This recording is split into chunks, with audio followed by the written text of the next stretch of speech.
Hi, I'm Danger Dan Jers, the host and GM of the D&D Real Play podcast, D&D Dark. Join us on Wednesdays for an absurd, over-the-top comedy horror adventure, starring some of history's most infamous monsters. I'm Ben Magnet. I play Mary Frankenstein, our barbarian. I am Daniel Cruz. I am playing Imhotep the Mummy, our cleric. I'm Jordan, and I play Larry Talbot, a lycanthropic warlock. I am Grayson, playing Jet Griffin, the Invisible Man, the party's rogue. I am Aaron. I play the Phantom of the Opera, our bard. For more information, go to dndarkpodcast.com and listen to us anywhere you find podcasts.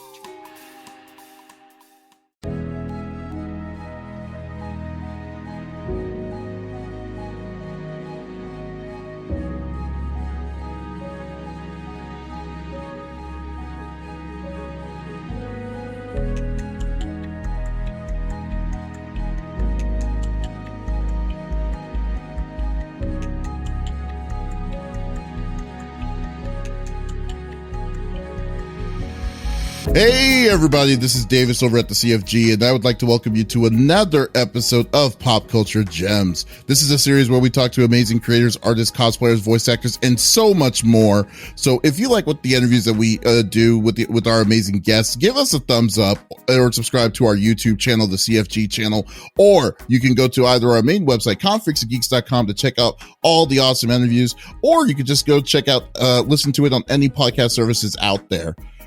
Today, my guest lends her voice in a lot of video games and anime roles. She is known to have played Pain Wheel in Skullgirls, Amira Shareed and Faith in the Monster Camp 1 and 2 series, Gwen in Final Fantasy VII Remake, and so much more. I would like to welcome Danielle McRae to the show. How are you doing today? I'm doing good. Thank you for having me for the show. Yes, I'm really glad that we are able to get this. I mean, I know that, like I said, I know we've been kind of marathoning it, but I'm glad that we're finally, I'm definitely finally glad I'm able to talk to you again. So that's really cool. So yeah, it's great to talk to you again. Yeah. So how's that? Like, how's the weather been for you? Like, has it been pretty like, I'm sorry. You're not in, like, I'm thinking Dallas. Like, I'm thinking the winter storms that we got here a couple of weeks ago. I'm already in that mode. It's crazy over there. Man. Oh God. Yeah. Like, my AC, I live in Texas, and my heater broke when that happened. No. So yeah, I had to get a space heater, and that was a fun 2 days of just like huddling up with like all like two freaking sheets and just trying to stay warm as possible. Oh, wow. But yeah, that was I'm sorry your heater broke during that. That's crazy. Yeah, sad. It's all good. It's like, it's all good. Like, it's funny. It kind of motivated me to be like, you know what? That's it. I need to go find a house. I'm done with apartments. Yeah. but we'll go with it. But then I'm really glad that I'm able to geek out with you today. Yeah. So let's get this party started. So why don't you tell us a little bit about yourself? Like, who is Danielle McRae, and what got you into voice acting?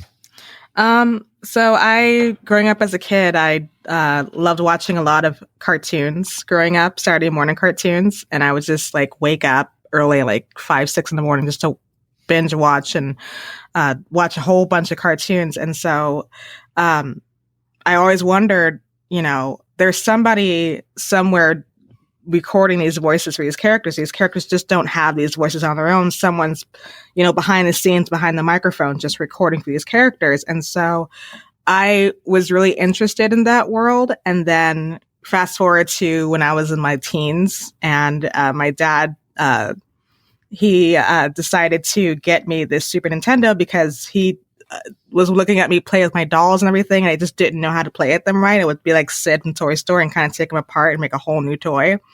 So he gave me this. Yeah, he didn't like it. He's like, "What are you doing?" So he got me this Nintendo.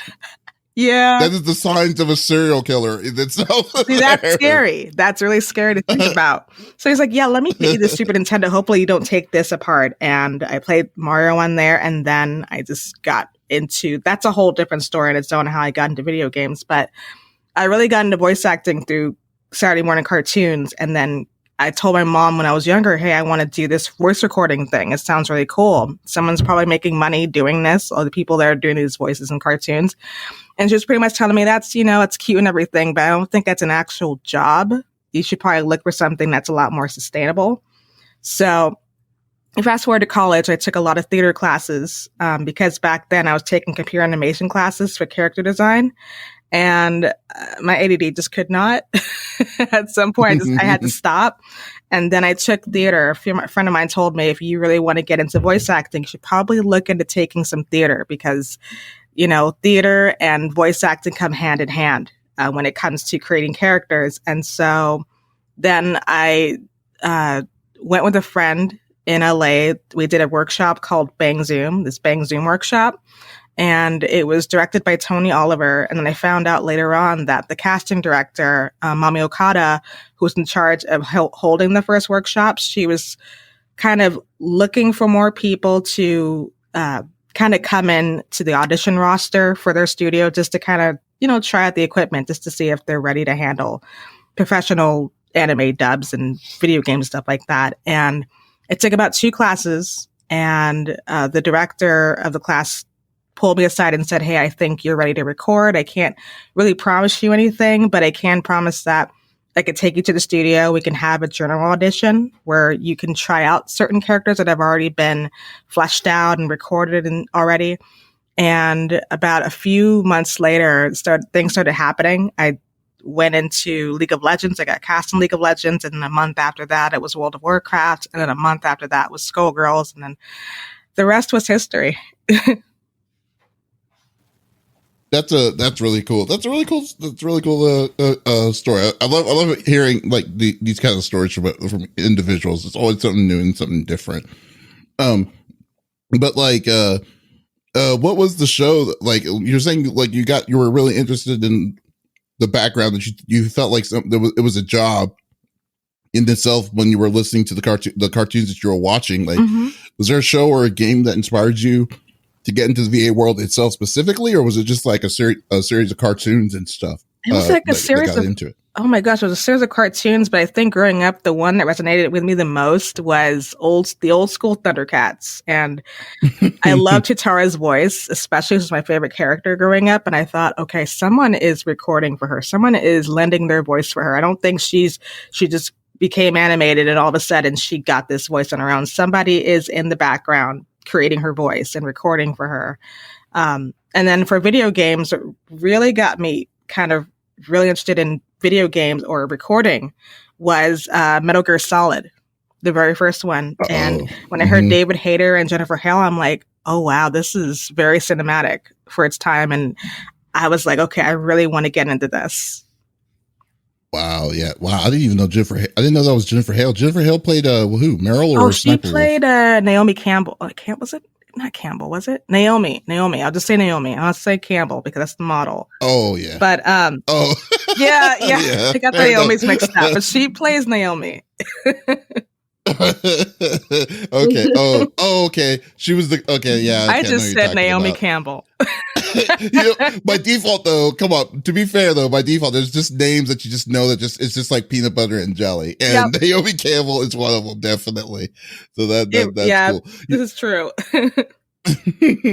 Oh man, so like it's funny because when you're saying that you're just watching cartoons as a kid for hours, I'm like, man, like I don't know how old you are, but like were you old enough where it was just like the cartoon block Saturday morning 6 o'clock to 6 o'clock in the morning to 12 in the afternoon? Yes, I remember that. That was a time. And it had like, I know this wasn't in the block, but like Street Sharks and then Biker Mice from Mars, all those, Darkwing Duck, like, oh my God, all of those made me want to really consider, like, is this actually a job? And there's a lot of cartoons out there, so I'm like, maybe it is a job, and maybe someone's doing it from their garage with a lot of voice actors. And I just got way more interested as more cartoons are coming out, and I'm like, I want to do this, but I don't know how I'm going to do this. And I was like 7 or 8 when I was thinking about this. I was really young, and I was like, how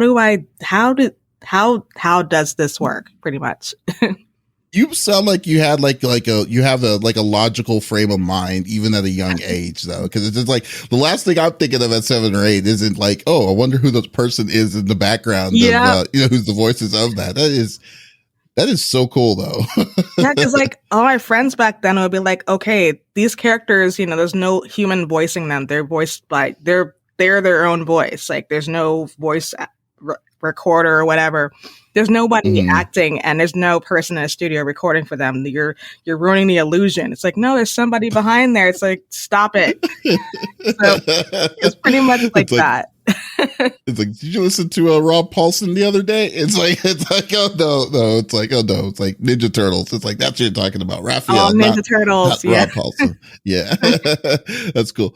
And getting into voice acting seems like a tough career to get into. I mean, is there something you knew now, now that you wish that you have known when first getting in? There's a lot of things. One of them, I will say, when I was younger, I was like, okay, I'm Black. They're not going to want to hire me because I'm Black. And if I could tell my young self what I know now, it's like, that doesn't matter. I know that now is a time where things are changing, but back then it wasn't progressive. There were a lot of things happening, but I thought more about, well, they're not going to cast me because of my race. And it's like, I wish I could tell myself, if I had the chance to tell myself when I was younger, just have fun. And if you really want to do it, this is a struggle, this is a hustle, but just keep doing it, have fun doing it, and don't worry what people say about you. Just have as much fun as you possibly can. You know, it's actually kind of weird. It's actually funny. It's funny when I was actually wanting to talk to you. I was kind of struggling in between this of wanting to ask you this, but I kind of want to. I'm sorry to kind of go into it. But because like I've heard this before about being Black. I mean, Black voice acting in general. And me on the outside world, I was like, man, it must have been really, really tough to do that at a certain age. Now, it seems like it's not as bad, nowhere near as bad as what it was 15, 20 years ago. But when I've talked to several other voice actors, and then just the trials and they're telling me some crazy stories. And I was just thinking, man, like the struggle must have been really real because did you ever experience any levels of being typecasted because of being Black, or was it just, do you think it was just it wasn't a chance to, you felt like you didn't have a good chance to do it when you kind of had that mentality? So, and that's a great question. I have a lot of friends who they're Black and they have been typecast when they first started. But for me, I was kind of expecting it just because I'm like, during the time, it's like, yeah, if they're going to hire me, they're going to typecast me. And I never really had that. But I can definitely sympathize with people who they started out years and years ago, and they've just been typecast and they want to break that mold and they want to do more things and take more risks, and they're not allowed to because back then their race played a huge factor. And now it's like you could just play like Zena Robinson and Inara. It's like they're great examples of them just playing and they're just smashing the mold and crushing it. Yeah. Yeah, I mean, I know, AJ Beckles is an up and comer too, and I'm just thinking, like, man, these cats are definitely proving themselves. And I don't know if you know a guy. His name is Bill Butts. He's been around him. too I love for a Bill bit. Butts. He's awesome. Yeah, yeah. It's like that dude is just packed full of energy and stuff. He's just all over the place, but he's just so awesome. But yeah, he was just telling me yeah, he just said he hated it when he went to places. It's like, oh, can you sound more urban? And I'm like, oh no. It's like, that must feel very, very annoying to even hear. It was very annoying just getting auditions for commercials, and they'll say, we are looking for this urban streetwise kind of read. And it's like, you can't help but cringe because it's like, really? Like urban and streetwise, and every single audition that you get, like when you're Black, it's always urban, and come on, there's no other shades of, come on. But now it's gotten a lot better. I don't see the word urban anymore in auditions. I'm like, okay, thank God. Because it was everywhere. It was everywhere. And it's like, why? Mm-hmm. Oh yeah, no, that's I definitely understand, but dang, but no, but definitely good for you though. I'm definitely Yeah. glad you get a bit more opportunities and stuff, so that's cool. I've also like, I mean, just in the world of voice acting, just ever since I started this series itself of Pop Culture Gems, like I've heard stories about voice actors not even knowing like that they were hired for a part until they got in the booth itself. It's like, have you ever experienced anything like that firsthand? Yeah, that happens so many times. It's like you're getting hired for something. Like I think that happened in a lot of, well, not a lot, but a few occasions. I got hired for this job back in the day. This is for Detective Pikachu, and I was expecting, if this game were to be dubbed, okay, I'd probably get an audition for it. But they just hired me on the spot and said, "Hey, come on in." They didn't even tell me what the name of the game was. They just told me. I think it was like cooking. It was a weird, what do you call it?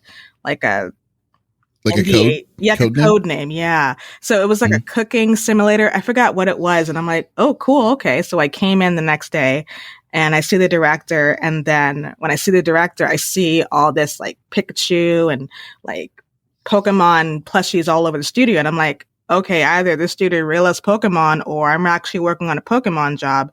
And I'm like, yeah, so here's a part for you. You're going to play this boy and he's trying to train to be a Pokemon master. And no pressure. And so I'm like, okay. And I go in the booth and I see about 7 or 8 people in the other side of the glass. And then they're all like, oh, ganbate, do your best. And I'm like, what did I just walk into? And then when I get to the mic, it's like, oh yeah, by the way, you're recording for this game called Detective Pikachu. It's a little unknown game with a little unknown character named Pikachu. And I'm like, you can't do that. Because I love Pokemon so much. And I'm like, you can't do that. And it was fun. Oh my god! But that does happen. Like they'll bring you in for certain jobs, like, and they won't have you audition for it, and you won't even know what you're recording for until you're in the booth. And sometimes they will tell you what the name of the game is. A lot of times they won't. But it's an adventure. Is there a reason why? Do you have an idea, or is there a logical reason on why they would decide to not tell the people who are contributing their voices into the projects why they're not what they're getting into? Yeah. So in the beginning, I didn't understand why they did that, but now I understand. So there was a story back in 2000. It was whenever Resident Evil 5 was about to come out. There was an actor that got cast in one of the roles. I forgot what he was cast as. He went to his IMDb after he was done recording, and I figured he signed an NDA to not speak or say anything about this game. He goes to his IMDb and he like lists the character or characters that he was recording for this game, and then Capcom saw that and were like, "Hey, take that down." I don't know if he was slapped with a lawsuit or anything, but he knew exactly what he was recording for. And I think after that was when the code name thing started happening, and a lot of times we as actors don't know what we're recording for. It goes a game that I recorded for last year.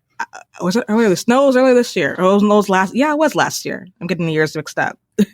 And I don't know to this day what this game is. And they do it for security reasons because they don't want that one person to announce what the game is. And there's a whole bunch of, it's a very complicated thing when it comes to letting us know the names of these games. Yeah, but you would think that like the NDA would be like enough to say like, oh yeah, you don't talk about it, don't announce it or whatnot. But like you're in the situation where you said you don't even know the name of the game that you're into yet. So then it's like I don't know. It's like yeah, I work. It's like where'd you work at? I have no idea. Yeah. It's just like who knows what's going to come out. And then we just see your voice on like a random game like Madden or something. Who knows? Yeah, I think. Another reason, like another thing I've noticed too, is when a game comes out, some actors don't even know they even did the voice for it because they never got the name of the game. So they're like, wait, I was in that? It's like, yeah, they had that code name to go off of, but they had no idea what they were actually recording for. And it's like, that explains that. They just don't know. We are so kept in the dark. So yeah, it's like you would think that you would be the one, you would be like, near the top of what you're doing, but it's like, wow, it's surprising when I was told like, oh yeah, like I forgot who I talked to. One of them there was a person that said that they thought that they were like the understudy just in case of the main one, like apparently for one of the projects. So he was still doing the lines. Mhm. He didn't know until the end of the project that he was the main dude until it was like, oh, okay. Wow. It's just so weird. That's just so weird to me. Yeah, it's really interesting. Yeah, I don't know. But then again, I guess being a VA is an unconventional job too. So It is. but it's fun. It sounds fun. It's a lot of fun. It is a lot of fun. And I know like one of your dream goals was to be be in a Final Fantasy game. And when you had the opportunity to be in the Final Fantasy 7 remake, like I want to know like how emotional was it, or like what was the level of like fangirlism that you had there on it, and like what was the story behind it, like what got like what how did you get into it, get in it? So that's definitely a story. I hope you have a drink pulled up, or I hope you have a drink and a snack, because there's definitely a story as to how I definitely got the Final Fantasy 7 thing happened. So to answer your question, yeah, I was 100% fangirling, and I had to kind of suppress that, and it was really hard to. But so we're going to go back to when Final Fantasy 7 had their first trailer, when they had the whole remake on there. We're going to go back there, all the way back. And there was a studio that I was working with for a while, and I was thinking, hey, I wonder if they're going to take it, because they work on a lot of Square Enix like related properties. So I go and I email the casting director, and I'm like, hey, if you happen to acquire Final Fantasy 7, as like a dubbing, like you license the dub or whatever, I would be more than happy to audition for a character or two. And so I didn't hear back. And I didn't hear back until I think it was a year before the game was going to come out, where their director said, hey, so are you available on this day at this time to come into our studio or work on this Union AAA game? And I'm like, and the funny thing was, this director, she replied onto the same email that I sent her years back when the first remake trailer came out. And she replied back, and I'm like, okay, this can't be anything else but 7. There's no other. Why would she attach it to this who knows how many year-old email that I sent to her? And she's like, yeah, okay. And I told her, yeah, I'm okay. I'm available to come in this day. And so she's like, okay, cool. So she didn't tell me the name of the character or what I was doing. She gave me this code name. I'm like, okay, it's big. This is a big game. And I was still thinking, okay, it's got to be Final Fantasy 7. And so a close friend of mine, I was talking to her for a while, and I was like kind of telling her, hey, do you know about this code name? And she's like, wait, what are you talking about? It's like, so I got this email from this casting director, and she wanted me to come in for this code name game. And I asked her, are you possibly on this game? She's like, yeah. And I'm like, do you have any idea what it is? Because she recorded it. And I'm like, do you have any idea? She's like, I can't tell you that. It's like, she's like, but I think you're going to be excited. I'm like, okay.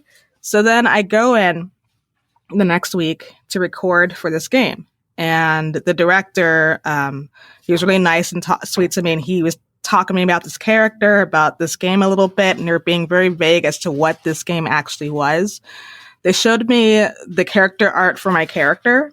And I'm like, oh, we're at that stage. Okay. So I'm looking at this character art, and I'm like, she looks really cool. And then the director finishes talking to me about this character. They walk me into the booth. I'm getting set up. Everything on the audio and everything is getting set up. And I hear the director over the microphone, over the speaker saying, oh, so I hope you're ready for this script. Because they usually, when we record, they give us a script like the moment we get there. We have no idea what we're going to do. We just record this script, and we go kind of like an assembly line by line by line. And we don't know what we're recording for. And I was looking over the script, and I'm like, wait a minute. I see 3 familiar names here. I see Tifa, I see Cloud, and I see Shinra. This can't be anything else. And so I think the director knew I was like kind of getting a little excited because I had this stupid smile on my face. It was this big smile on my face. And I'm like, I can't, I knew it, but I didn't want to be right, kind of. So they said, so this is for Final Fantasy VII. Have fun. You're going to kill it. And I'm like, and then they told me, yes, just a side character. So you have fun. And I'm like, you can't do that. That's a huge game. You can't just say, have fun. So we're recording for it. And the entire time, like, I was trying to stay focused while recording for this character, but the fangirl was high. It was a little too high. And it was when we were done recording and I signed the paperwork to not talk about anything. And I said goodbye to the engineer and the director. I went to the bathroom and just stayed there for a half an hour or so, just cried in the bathroom stall, just cried in there. And I'm like, oh my gosh, I did that. Like, I did that. Yeah, it was really emotional. It was a very emotional experience. And it's something that I no words. I have no words for that except, wow. Like, I mean, like after even like, I guess the bigger thing would be to like, you know, keeping it away, like NDA, you know, for how long did you have to hold it as a secret? I think it might have been almost, no, it wasn't almost a year. It was like I think it was almost half a year. I had to sit on the NDA, and I was checking the Square Enix Twitter and Facebook accounts on the daily because I was like, when is this game coming out? I want to see this character. Like, I want to see how much they changed her of her. And I was just curious, and I would play the game regardless. I was like that camp. Or if I was in the game, I was saying when I was younger, I wouldn't mind if I was like a soldier that just died in the battlefield and no one saw them, or so. I was in that camp. So to play a side character like that, just to play anybody in that universe that's amazing and very mind blowing. Just being a part of it. I mean, just in general. I mean, yeah, definitely. Yeah. I bet I can definitely only imagine. Wow, that is so crazy. That is so crazy, but that's awesome that you got to experience that. And clearly, then, I mean, Final Fantasy has a special place in your heart. It does. So, it really does. That. Do you have? Oh, I'm sorry. Oh no, go ahead. Sorry about that. Oh no. I was just wondering, like, if you had I was just gonna ask if you had like a favorite in the series itself. Surprisingly, I have 9 as my all-time favorite because that got me out of a really dark period in my life. But 7 is the very first Final Fantasy I started off with. And that was thanks to my late dad. He was like, hey, have you heard of Final Fantasy? And I'm like, yeah. He's like, let's go to the store and pick a Final Fantasy game. Like, he just didn't know anything about it. He's like, let's just go to like GameStop and pick up a game. And it's like, okay, sure. So I'm like, this looks cool. I was like telling him, whatever has the coolest case, I'll pick it. And so I picked 7. And he's like, okay, well, have fun. I know nothing, but have fun. It's like, thanks. So I have to thank my dad for that.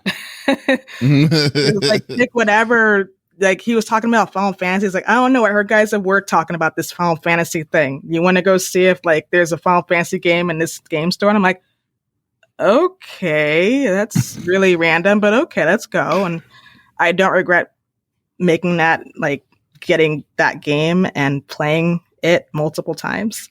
It's kind of interesting though, like your dad kind of instigated you into getting, like, not instigated, but really got you into gaming itself and everything. Like, it's like, was he a gamer himself, or like, did he just want you to try new things? Because it's pretty interesting that he. Yeah, I think my dad did that just to get me to stop breaking toys.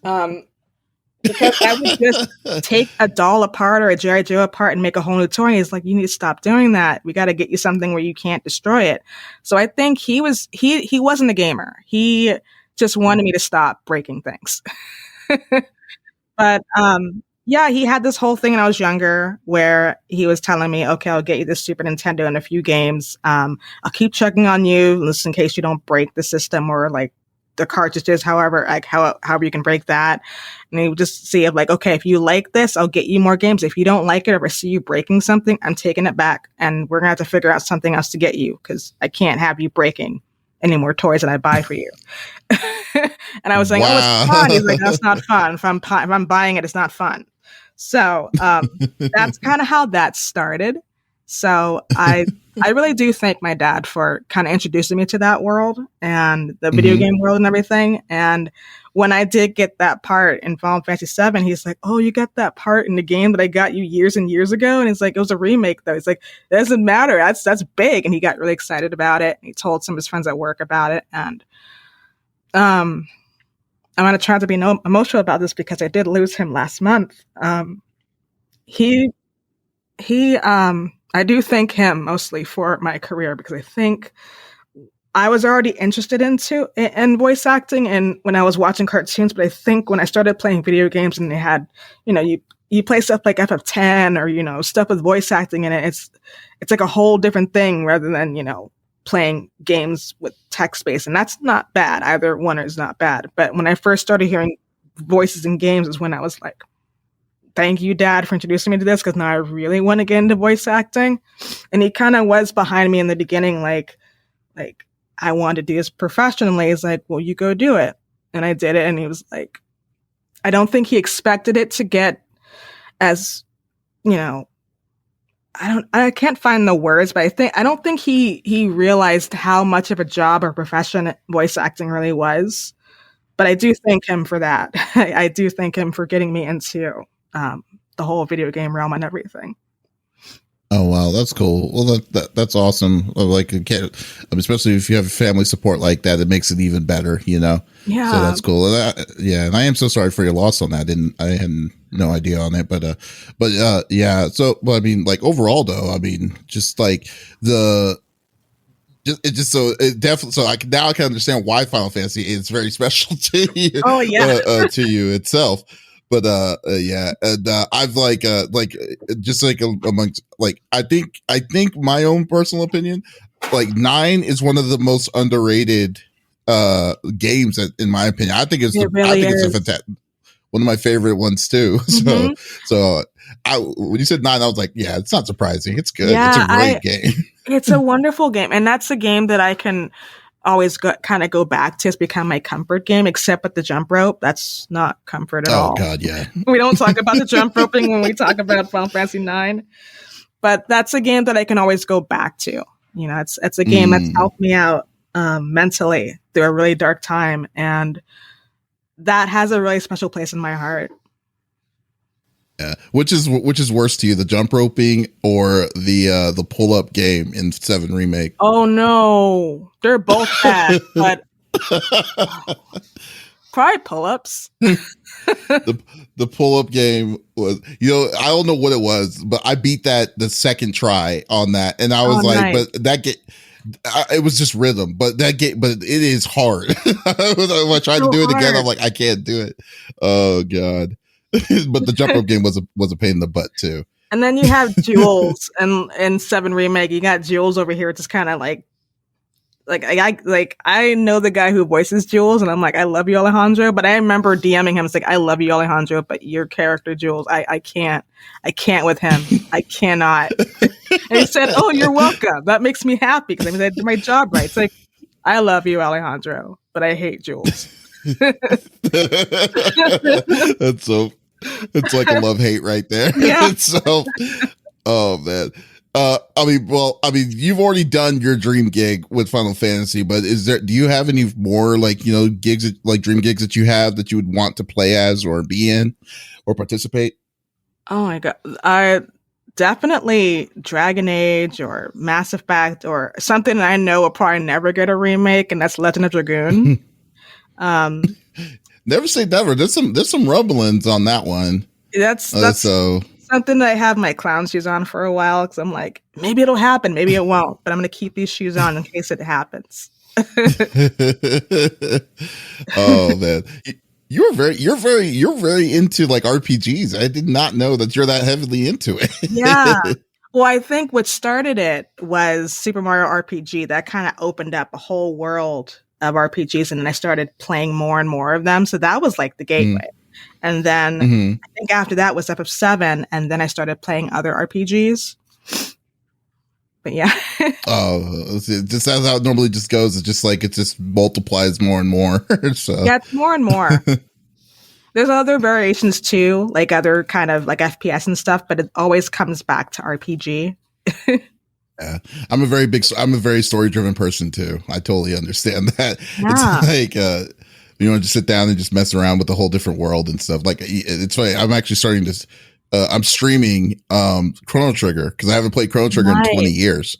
And then I was like, okay, let me just see how good this game is. And I just and then it just totally brings me back when I first played it back when I was a kid again. Yeah, it brings back that wave of nostalgia.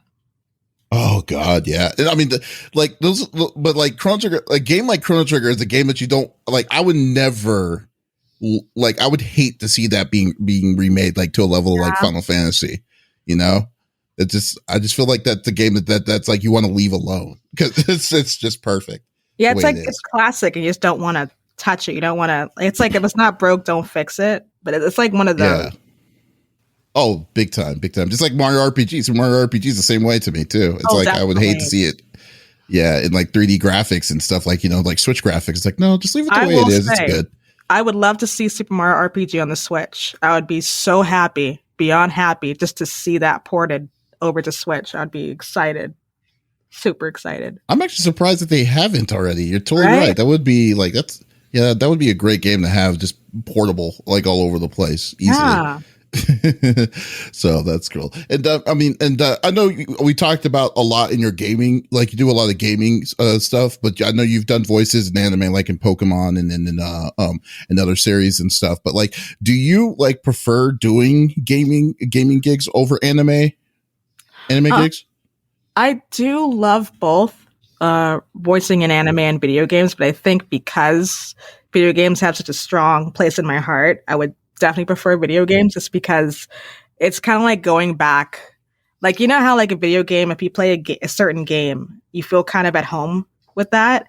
Well, that's kind of how I feel with like recording for video games. It's like I feel like at home just playing my games, and it's like this nostalgia comes through, and it's like, I remember playing this and this, and all the memories come back. So it's definitely video games. Yeah, I mean, I'm not saying like anime is terrible for you, but I'm just saying like, you know, like there's always a good pick, and there's always a great pick. You know? Yeah, I agree. That kind of situation. Yeah. So yeah, I'm not trying to make you to choose your favorite kid or anything. Choose your favorite child. It's like, no. Yeah. So just wanted to push that out. So no, there's no wrong answer in that. But I definitely would agree though. Like, especially, I mean, like, I think the creepy, like when you played Painwheel, because that was my main when I used to play Skullgirls and stuff. I'm just like, man, like your voice, like she's kind of creepy. But her voice is perfect for that character because she's just she's weird. She's a really weird, like, you know, darkish, neutralish, I don't know, character. And I'm just like, but it just sounds like you were having so much fun playing her and things like that. You know, like it's okay. That character put me in a really dark place, but I still had fun. I don't know if that makes sense. I was kind of depressed when I voiced her, but I also had a lot of fun just because of how satisfying her growls were. So when I auditioned for that, there's a story behind her voice and everything. First off, I'm going to tell any VA hopefuls, do not record in the bathroom, please. There's so much reverb, there's so much echo, and you can't really hear the quality of the voice. So please don't record in the bathroom. I recorded her in the bathroom, the audition, and I looked at, that was a game that I wanted to get into for a while. And I got an audition for her, and they were looking for something that was animalistic. They wanted her to be very animalistic, but also have kind of this like innocent girl quality, as if it was an innocent girl trapped behind this monster, that's exactly what Painwheel is. And so I was thinking, all right, well, let's take Wolverine and we'll take Bane, put them together. And that's kind of that was my motivation for creating her. And, so I kind of just thought of them. The voice just kind of came out. I didn't even really think about it. I just thought about those two characters coming together, and I'm like, okay, this is her. This is exactly her. And so when I got cast, I was told to kind of keep the growls like not as violent, not make them as violent, because they were telling me something about how it'll change the rating of the game if the growls and screams are way too violent for this young girl. And I'm like, I didn't even know that was even a thing. That if I didn't know either. Yeah, I had no idea. So we had to try and tame her down a bit. So what you're hearing is a tamed down version of her, but the audition that I had for her, it was a lot more scary. I wish. Oh my god! I think I still have the recording somewhere. I still have. I really want to hear that. I mean, just to say that that's the tamed version is crazy to me. It's like the tamed version of Painwheel. Oh my gosh, dude! That is really so insane. Yeah, and it got really, when it came to the character callouts, there was one name that they wanted me to be careful about saying because just the way the voice sounds. It was the name Peacock. They said you got to be careful with the cock part. You got to be careful. It can't sound too forceful. It can't sound, and that was really hard because I think we did 10, 15 or 20 takes on just that one call out for Peacock. And I'm like, this is something. This is something. Oh my gosh! That's that is some interesting trials and tribulations that you had to have. It's like oh, you can't. Wow, that's like you can have I love her so much. I love Painwheel. Yeah, Painwheel is great. It was definitely. I mean, most of the characters of Skullgirls, I think Skullgirls did something that you for an indie fighting game. It hasn't done for like in a long time, which was. So I mean, especially the art, the style, everything was original. But like, and then I just loved like, I mean, I remember a long time ago when the VA was like going to conventions and stuff because I think you, Aaron Fitzgerald and stuff were like there. It was always a fun time talking to all of y'all. But I miss those times. Yeah, we go to Evo or we do the Voices of Gaming series. That was fun too. I loved doing those. Oh yeah. I mean, but it just seemed like y'all generally like to be around each other and stuff like that. Like I mean, it was just every time it was there was always a party. And then although Erin is basically a walking party in herself. So I will say one thing about that game that. It actually brought me and Erin together because before I worked on that game, I didn't really know who Erin was. I wasn't really close to her. I did not know anything about her except she was an Edda and Eddie, and she was part of my childhood, and I loved her a lot. And so with that game, as we were doing the Voices of Gaming videos, we started getting closer and we started getting to know each other as just people and not by characters. And now she's my sister. I love Erin so much. So that game, it created a lot of friendships, and we are one big family, and I do love that. Oh yeah, definitely. I would definitely agree with that because it definitely, like I said, it definitely showed. So, but no, that's so cool. That's such a cool backstory to know about that. That there was a rated R version of Painwheel. Yeah, the rated R version of Painwheel. Yeah, that was a thing. All right. All right. My last question, and I like to ask this for all voice actors I have on the show itself. But like, what is one of the craziest or weirdest lines that you had to say? Like, it could be anything, and it could be also out of. I love it. It's even better when it's out of context. So like it could be anything in your mind. Like, what was one of the things that you had to say for one of the characters in the roles that you did? So that one's kind of a hard question for me because I still haven't come across. I really haven't come across an experience like that. And that's something that I hope to have happen just so I have a story and I can remember it. But there was a game that I could kind of mention this a little bit because it did happen a little bit. There's this game called Earth Defense Force 2025. And I was voicing one of the wing diver units. And there were a lot of lines that we had to say that a lot of them were out of context. And there was one, they mentioned to me about the scenario about this line and the whole thing that was supposed to take place in this line. It's like, oh, this girl's stuck in a huge spider web and she's stuck there and someone has to rescue her out of it. And so one of the lines was like, I forgot. All I remember was, "I'm not special." And I'm like, that's sad. And so I wouldn't say that's out of context, but I guess it was just it was a memorable line. That was the only line that I remember is, "I'm not special," like to be rescued out of this big spider web. And this doctor said, "Yeah, you are. You're special." And I'm like, I don't know, that line sounds really sad. It's like she's in this spider web. She could become spider dinner. She's saying, "I'm not special to be rescued out of this." And I'm like, that's sad. Yeah, it seems out of place. That's what it sounds like. There were quite a bit of lines that were like that. But that was the one that I remember the most. It's kind of like a person asking, "Hey, what would you like to order?" And you say, "Oh, it's 2:15." Yeah, that kind of thing. It just doesn't seem like it fit. No, you're totally right though. But, no, that's cool. That's cool. Yeah. See, even in out of context, that's just weird. So there you go. Weird. It's like you're getting rescued and you're like, "Oh, I'm not special." It's like that's the first thing you have to say. Like, what? It's like, I'm stuck in a cobweb, and it's like that's the thing that you're going to reply back to. "I'm not special." It's like, wow, you are in a you're in a really dark place right now. If you're going to be thinking like that right now. Oh my gosh! All right. Well, hey Danielle, is there anything you'd like to plug, where anyone could like to see you or follow you on social media? Any projects you're planning on doing? This is the time that I like people to promote themselves here. Yeah. So I know there's a few things that I can't talk about yet, but I am in a game called Monster Camp. I think the Switch port came out. I don't know if it was in Europe or it came out somewhere. I saw a tweet about it. It came out yesterday on Valentine's Day. I think it might have been the Switch. Go check that out. And you can find me on Twitter at Danielle MCBO. All right, perfect. Danielle, it was great to geek out with you. It was really awesome to finally do this with you. It was great.